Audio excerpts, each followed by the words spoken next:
Hey everybody, welcome back to the channel. I thought I would just go over something that I noticed driving to work. This is the day after we went off-road. You might have seen that video already. But I noticed when I hit a couple speed bumps on my way out here, something is rattling under the truck. So we got a couple coming up right here. We'll see if it'll do it again or if I'm just imagining things. I don't know if you can hear that.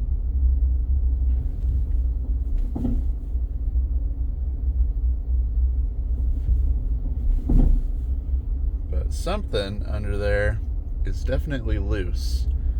So I've been driving on the highway coming back from off-road, and now I've driven on the highway coming out here to work.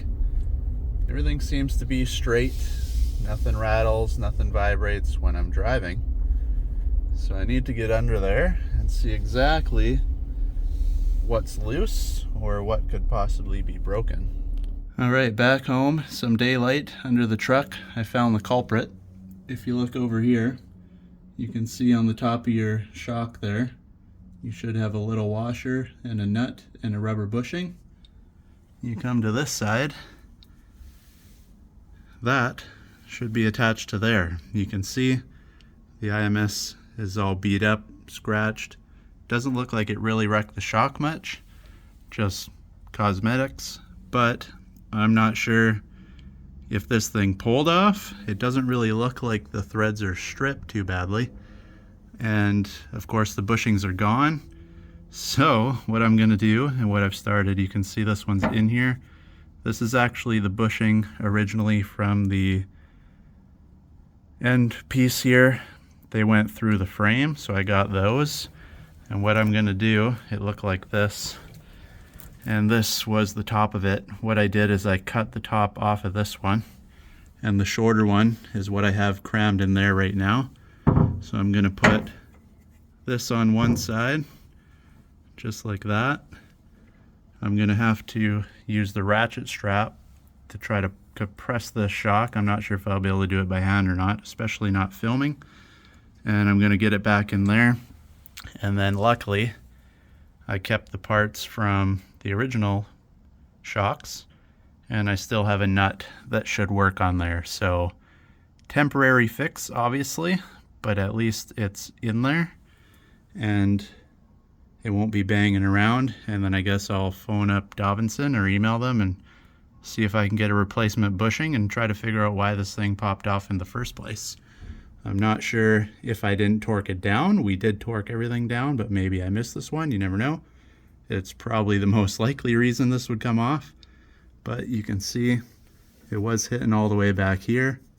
So it's been bumping around for a bit. I didn't hear it until I got off the mountain yesterday. So not too bad. It's not like we were going over bumps and everything out there with this thing banging around.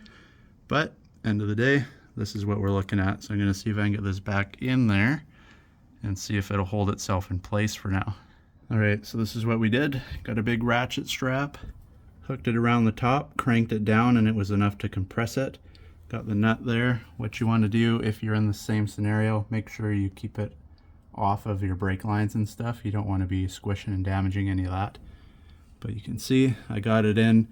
There's obviously way too much play in there, but we'll have to get the right parts back, and I'll email Dobinson, like I said, and get that. But we're gonna crank this nut down, and at least temporarily it's on there, and this thing won't be bouncing around like a madman under the truck. But again, not completely fixed, but at least it's up in place and it's not gonna wreck more.